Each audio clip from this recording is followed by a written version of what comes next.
우리 지난 9주 동안 저희가 성령의 열매, 사랑과 희락과 화평과 오래 참음과 자비와 양성과 충성과 온유와 절제의 이 9가지의 열매들을 하나씩 이렇게 살펴보았습니다. 각각의 열매들을 우리 삶 속에서 맺으며 살아가는 것이 우리 신자들의 의무이고 또 신자의 정체성입니다.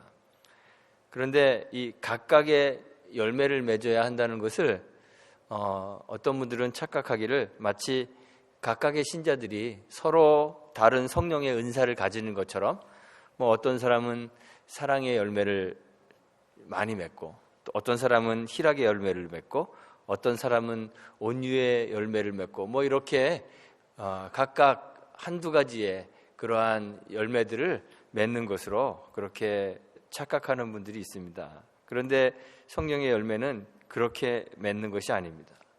성령이 우리 안에 내주하여서 성령의 다스림을 받는 신자들의 그 삶에서 드러나게 되는 그런 변화된 성품 그 자체가 성령의 열매입니다.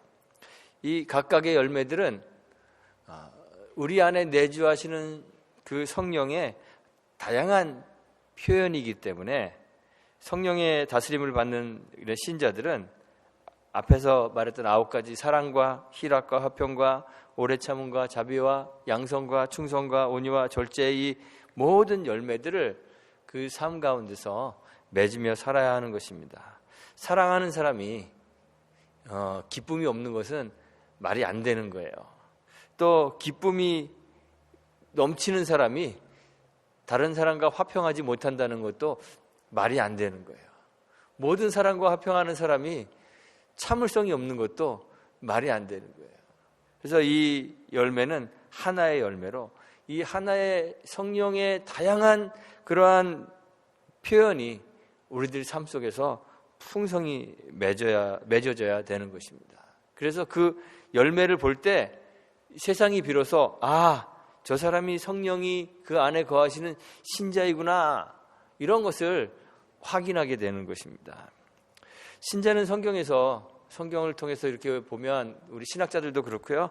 종종 신자를 나무로 그렇게 비유합니다. 우리가 사람을 나무로 비유한다면 하나님께서 처음 사람을 창조하실 때 하나님의 그 의와 하나님의 생명의 대지 위에 뿌리를 내리고 사는 나무로 창조하신 거예요. 그래서 하나님의 의와 생명 안에 우리를 뿌리 내리도록 그렇게 창조하셨습니다. 그래서 하나님 안에 깊이 뿌리를 내리고 하나님으로부터 오는 그 하나님의 의와 생명의 양분을 빨아들이면서 살도록 창조된 것이에요. 그래서 생명의 양분을 빨아들이니까 제가 국민학교 때 그런 실험했던 것 같은데 하얀 그 백합인가요? 꽃을 갖다가 파란색 잉크에다 꽂으니까 그 꽃잎이 하얗던 꽃잎이 파랗게 변하고 빨간 잉크에다 꽂으면 빨갛게 변하고 그런 실험 해보신 분들 계실 거예요.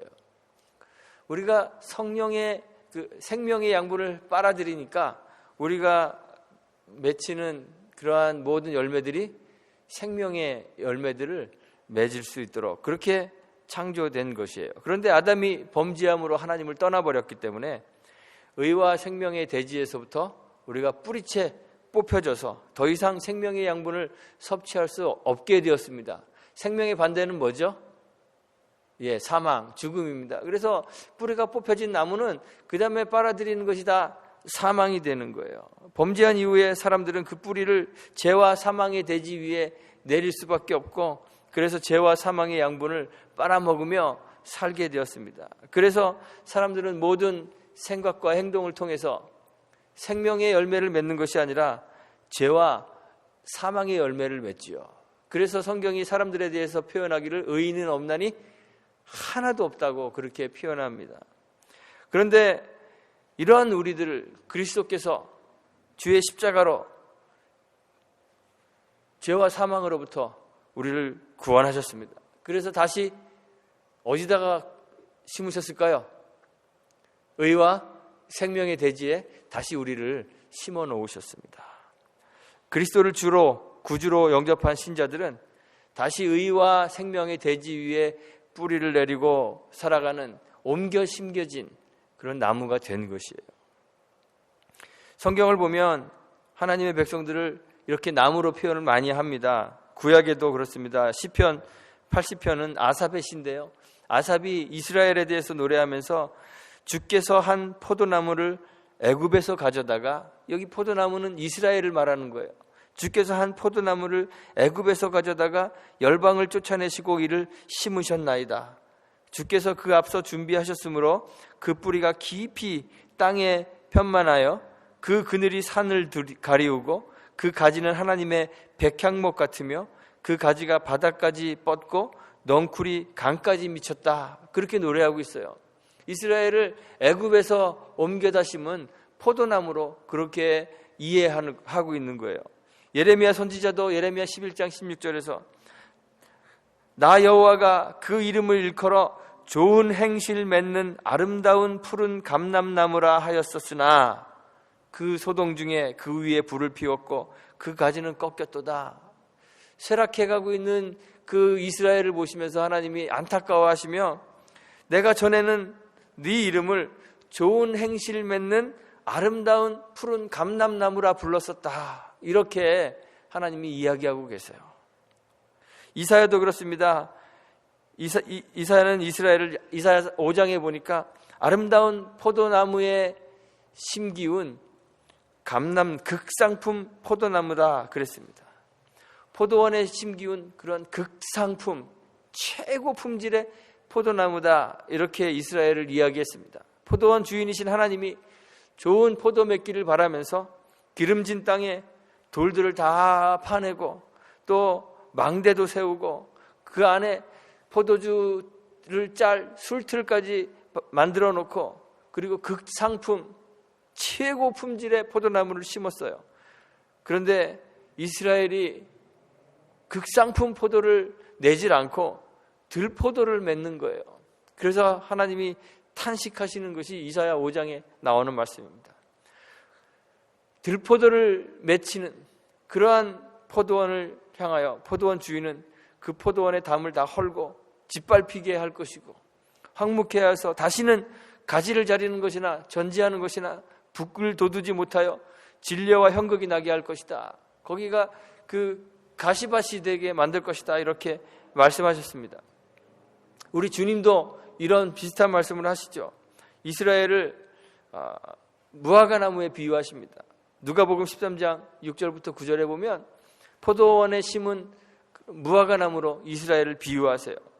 포도원 주인이 무화과나무를 심고 그 열매를 구하기 위하여 3년을 찾아오는데 3년을 찾아와도 그 무화과나무가 열매를 맺지 못합니다. 그래서 가원지기에게 명하여서 찍어버리라 그렇게 명령을 내리죠. 그런데 가원지기가 간청을 합니다. 한 해만 더 열매를 맺도록 기다려주세요.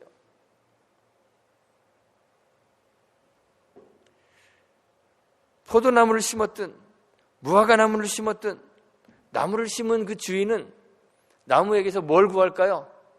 열매를 구합니다. 나무는 열매를 맺어야 합니다. 열매를 맺는 것은 나무에게 선택이 아니라 필수입니다. 열매를 맺지 않는 나무는, 열매를 맺지 않는 과일나무는 쓸데가 없어서 찍혀서 불에 던지운다고 성경이 그렇게 이야기합니다. 우리 신자들이 하나님께서 의와 생명의 대지 위에 옮겨 심은 나무라면 우리도 열매를 맺어야 되는 거예요. 신자에게 있어서 열매를 맺는 것은 목표가 아닙니다. 야, 이제부터 나 열매를 맺어야 되겠어. 목표가 아니라 정체성입니다. 주님이 나무를 아는 것은, 이 나무가 좋은 나무인지 나쁜 나무인지 아는 것은 무엇을 통해서 알까요? 열매를 통해서 아는 것입니다. 가지가 얼마나 튼실한지, 줄기가 얼마나 두꺼운지, 뿌리가 얼마나 잘 내렸는지 그런 것으로 아는 것이 아니라 열매를 통해서라고 주님이 말씀하셨습니다. 마태복음 7장 16절에서 그의 열매로 그들을 알지니 가시나무에서 포도를 또는 엉겅퀴에서 무화과를 따겠느냐. 이와 같이 좋은 나무마다 아름다운 열매를 맺고 못된 나무가 나쁜 열매를 맺나니 좋은 나무가 나쁜 열매를 맺을 수 없고 못된 나무가 아름다운 열매를 맺을 수 없느니라. 주님이 이렇게 말씀하셨습니다. 그 나무의 정체성은 그 나무가 맺는 열매에 있는 거예요. 신자가 맺어야 하는 성령의 열매가 그렇습니다. 신자가 노력해서 이루어야 할 목표로 주어진 것이 아닙니다. 의와 생명의 대지에 옮겨진 나무라면, 신자라면 당연히 성령의 열매들을 맺어야 하는 거예요. 이 열매로 증명하지 않으면, 이 열매로 자신의 정체를 증명하지 않으면 신자는 신자로서의 자신의 정체를 증명할 수 있는 방법이 없어요. 열매가 없으면 찍혀 불에 던지우는 존재가 될 뿐이라고 이야기하는 거죠. 마태복음 7장 19절에서 주님이 말씀하시죠. 아름다운 열매를 맺지 아니하는 나무마다 찍혀 불에 던지우느니라 말씀하셨습니다. 모든 신자가 성령의 열매를 맺어야 하는 이유는 이미 옮겨 심겨진 존재가 되었기 때문입니다. 옮겨 심겨진 존재가 되었다는 것은 구원받아 새 창조된 새 피조물이 되었다는 이야기예요. 여러분들 왜 예수를 믿으십니까? 예수 믿고 구원 얻기 위해서 예수 믿으십니까? 왜 신앙생활 하십니까? 왜 주일날 교회 나오십니까? 다른 사람들은 다 들로산으로 놀러 가는데 왜 교회 나오십니까? 왜 신앙생활 하십니까? 우리가 하나님을 신앙하는 것은요, 구원 얻기 위해서 신앙하는 것이 아닙니다. 세상의 종교들을 보면 구원 얻기 위해 종교생활합니다. 불교도, 힌두교도, 이슬람교도, 유대교도 다 구원에 대한 정의는 다르겠지만 종교생활을 하는 이유가 구원을 목표로 하는 거예요. 불교는 해탈 또는 성불 한다 그러죠. 해탈이라는 것은 이 중생이 자기를 속박하고 있는 일체의 속박으로부터 벗어나서 완전한 자유를 얻는 것을 해탈이다 이렇게 이야기합니다. 또는 열반 이렇게도 얘기하죠.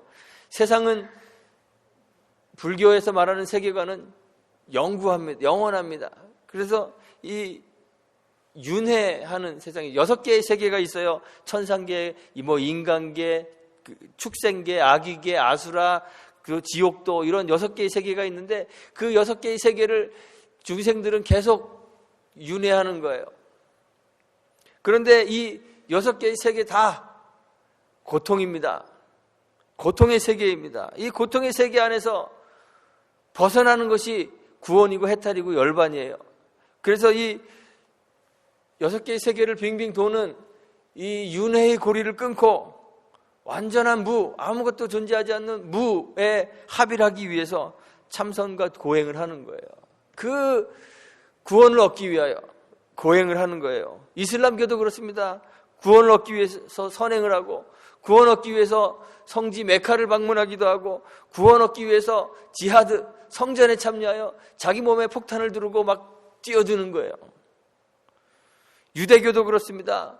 구원 얻기 위해서 의를 행해야 된다고, 구원 얻기 위해서 율법을 지키고 선을 행해야 된다고 가르칩니다. 그런데 성경적 신앙은 구원 얻기 위해 신앙하는 것이 아니라고 가르쳐요. 구원 얻기 위해 신앙하는 것이 아니라 구원을 받았기 때문에 신앙하는 것입니다. 세상에 의인은 존재하지 않습니다. 누구도 스스로의 힘으로 하나님을 찾을 수가 없습니다. 하나님 나라가 요구하는 그 의의 기준에 도달할 수 없습니다. 그래서 종교적 삶으로는 구원에 이르는 조건을 충족시킬 수 없기 때문에 하나님께서 우리에게 은혜를 베풀어 주시는 거예요. 하나님의 은혜로 우리를 구원하시는 것입니다. 하나님이 왜 그 수많은 사람 가운데 나를 택하셨는지 우린 몰라요. 왜냐하면 내 조건을 보고 하나님이 선택하는 것이 아니기 때문에. 하나님이 잘난 사람들 많은데 왜 하필이면 나 같은 사람을 구원하셔서 하나님의 자녀로 삼으셨는지 나는 알 수 없지만 그 이유를 알 수는 없지만 하나님의 그 무조건적인 선택에 의해서 내가 한거할 수 없는 그 불가항력적 은혜로 말미암아 우리가 이미 구원을 얻은 거예요. 우리는 구원을 얻어야 하는 존재가 아니라 구원받은 존재인 거예요.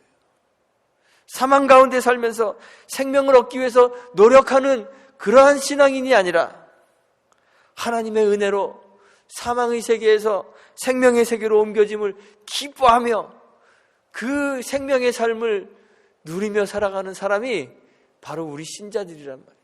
성경이 이야기하는 구원은 그렇습니다. 우리는 우리의 뿌리를 이미 생명의 대지 위에, 대지 밑에 깊게 내리고 있는 사람들이에요. 그래서 아주 당연하게 생명의 열매를 맺어야 하는 거예요.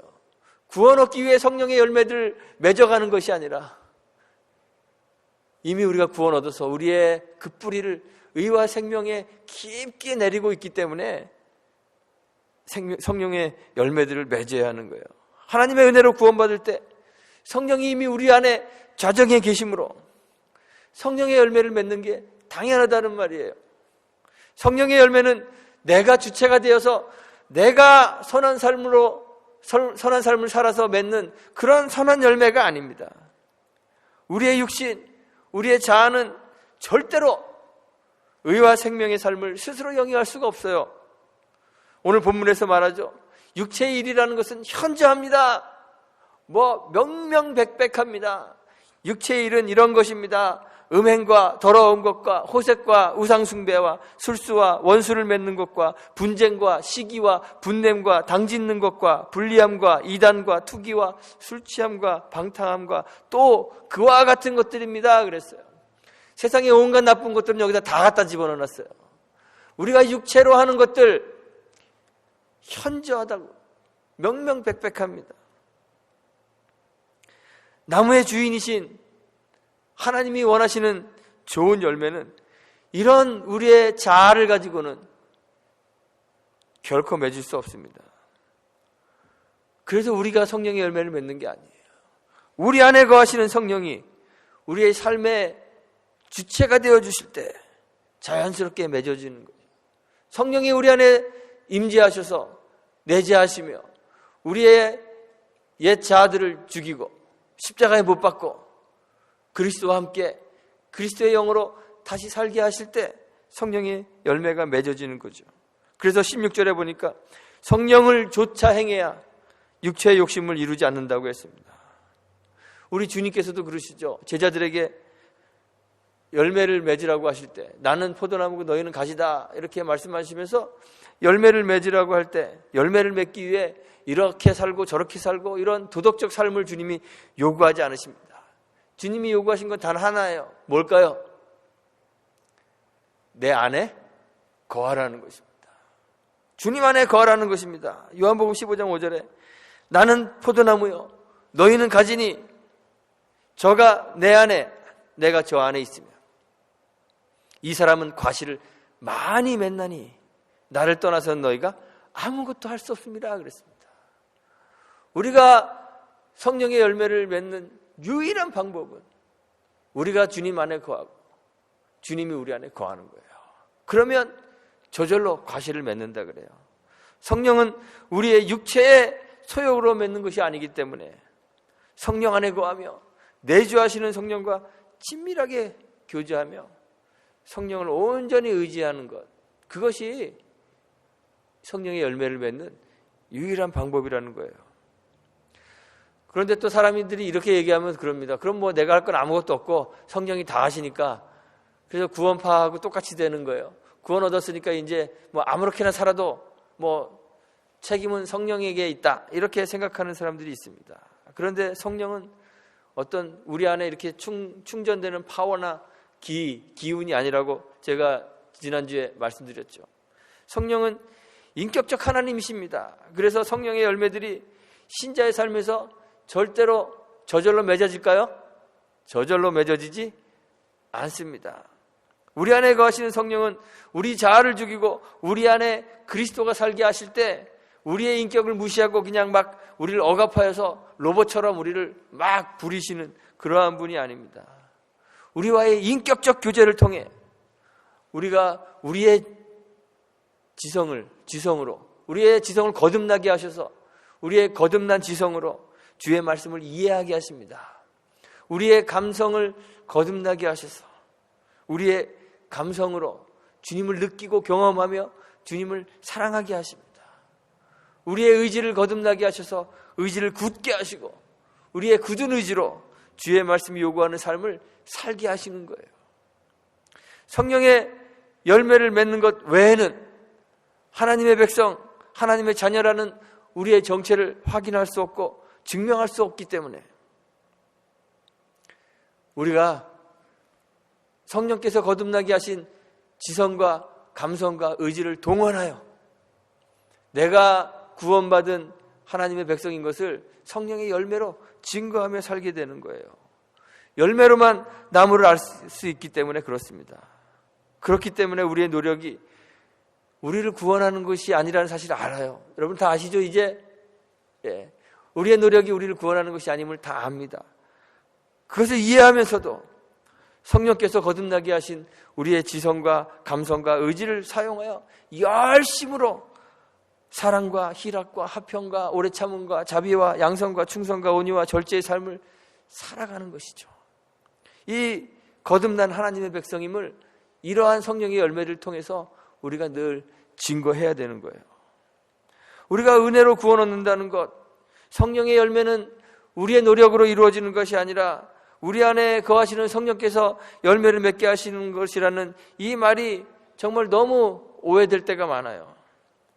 구원과 구원받은 자로서의 삶이 전적으로 하나님의 절대적 주권에 의해서 이루어진다는 이것이 하나님에 대한 우리의 열심을 필요 없는 것으로 만드는 것이 아님을 우리가 기억해야 됩니다.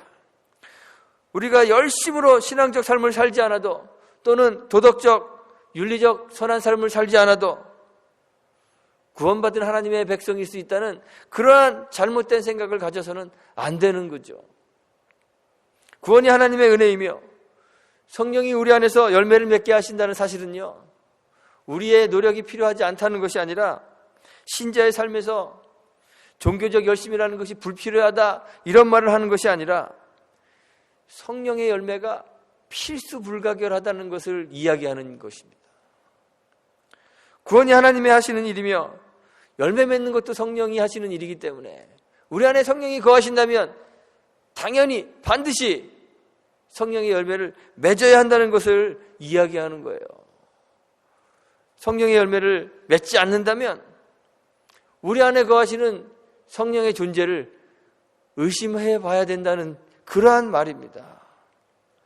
믿음으로 은혜로 구원 얻는다는 이 기독교의 핵심 교리가 잘못 이해되어 열매 없는 삶을 살면서도 스스로 구원받은 백성으로 착각하도록 그렇게 만들어버렸어요. 그런데 은혜로 구원 얻은 사람은 그 안에 성령께서 내주하셔서 그 육체의 소욕을 다스리시기 때문에 성령의 소욕을 따라 살게 하시기 때문에 거듭난 의지로 성령의 열매를 맺는 삶을 살 수밖에 없는 것입니다. 그래서 바울의 고백처럼, 오늘 본문에 나오는 바울의 고백처럼 그리스도 예수의 사람들은 육체와 함께 그 정과 욕심을 십자가에 못 박는 것입니다. 오늘날 신자라는 사람들이 그 삶을 통해 성령의 열매를 맺지 못하고 육체의 일을 하면서 그렇게 살아가요. 삶에서 드러나는 성령의 열매도 없이 내가 신잡네, 내가 성도네 스스로 인정하면서 그렇게 살아갑니다. 우리도 그런 사람들 가운데 하나일 수 있습니다. 여러분들 삶에서 성령의 열매들을 풍성히 맺히고 살아가고 계십니까? 실제로 성령의 열매를 맺는 변화된 삶을 살지도 않으면서 우리는 스스로 하나님의 백성으로 구원받은 백성이다 자부하면서 살아갑니다. 신앙인으로서 신앙에 대한 심각성이 전혀 없어요. 바울 같은 사람도 복음을 전한 후에 자기가 도리어 버림이 될까 두려워하며 스스로 자기의 몸을 쳐서 복종케 하는 삶을 살았습니다. 신앙이라는 것은 심각한 것입니다. 만약 우리가 어떤 질병에 걸려서 팔 하나를 잘라내야 한다면 심각한 일인가요? 심각하지 않은 일인가요? 심각한 일이죠. 만약 우리가 질병에 걸려서 우리의 눈 하나를 빼내야 한다면 심각한 일인가요? 심각하지 않은 일인가요? 심각한 일이지요. 그런데 주님이 말씀하셨죠. 신앙의 길에서 만약 내 눈이 너를 실족해 하거든, 너의 신앙의 길을 가로막거든, 빼어버리라 그랬습니다. 멀쩡한 두 눈을 가지고 지옥에 가는 것보다 육체 중 하나, 눈 하나 빼버리고 천국에 가는 것이 훨씬 유익하다 말씀하셨죠. 만약 너의 손이 너의 신앙의 길을 가로막거든 찍어버리라고 하셨습니다. 신앙은 이렇게 심각한 것입니다. 우리의 영혼의 그 생사를 기로에 서게 하는 심각한 것입니다. 교회 그냥 잠깐 나왔다 어떤 날 조그만 일이 생기면 안 나오고 그래도 되는 그러한 것이 아닙니다. 취미생활하듯 교회 왔다 갔다 하는 것이 성경이 우리에게 요구하는 신앙생활이 아닙니다. 신앙은 심각한 것입니다. 우리의 영혼의 생사를 결정짓는 아주 중요한 일입니다. 하나님이 우리를 은혜로 구원하셨으므로 성령이 우리 안에 임재하셔서 우리를 새로운 피조물로 우리의 존재를 변화시켰으므로 우리는 성령의 열매를 맺어 우리 안에 성령이 거하심을, 우리가 구원받은 백성임을, 하나님의 백성임을 확인해야 돼요. 늘 확인해야 돼요. 늘 증거해야 합니다. 바울과 같이 자기를 쳐서 복종케 하며 자기가 하나님의 백성임을 늘 확인하지 않으면 우리는 우리 안에 성령이 거하시지 않는다는 사실을 증거하면서 살아가는 것일 뿐이에요. 자기를 희생하는 사랑, 그리스도 안에서 기뻐하는 희락, 그리스도의 몸의 일부로 자기를 희생하며 누리는 화평, 나를 해하려는 사람을 용서하고 용납하는 오래 참음, 자기를 낮추는 겸비함으로 베푸는 자비, 죄악이 관영한 세상 속에서 하나님께 순종함으로 행하는 선한 일, 양선, 하나님께 신실하여 십자가의 길까지 따라가는 충성, 자기의 낮음을 고백하는 온유, 그리고 세상과 완전히 구별되어 이 세대를 본받지 않고 자기를 쳐서 복종케 하여 날마다 죽는 이 절제의 열매, 이 성령의 열매들을 맺는 치열한 삶이, 치열한 신앙의 삶이 우리들 가운데 있어야 한다는 것입니다. 우리가 이 치열한 신앙의 삶을 다 사시기를 바랍니다. 신앙을 그냥 취미처럼 사교활동을 하듯 그렇게 신앙하지 않기를 간절히 소망합니다. 날마다 내 삶이 생사의 기로에 서 있는 것처럼 성령의 열매들을 우리의 삶 속에서 맺히며 살아가시는 저와 여러분들이 되기를 간절히 소망합니다. 함께 기도하겠습니다.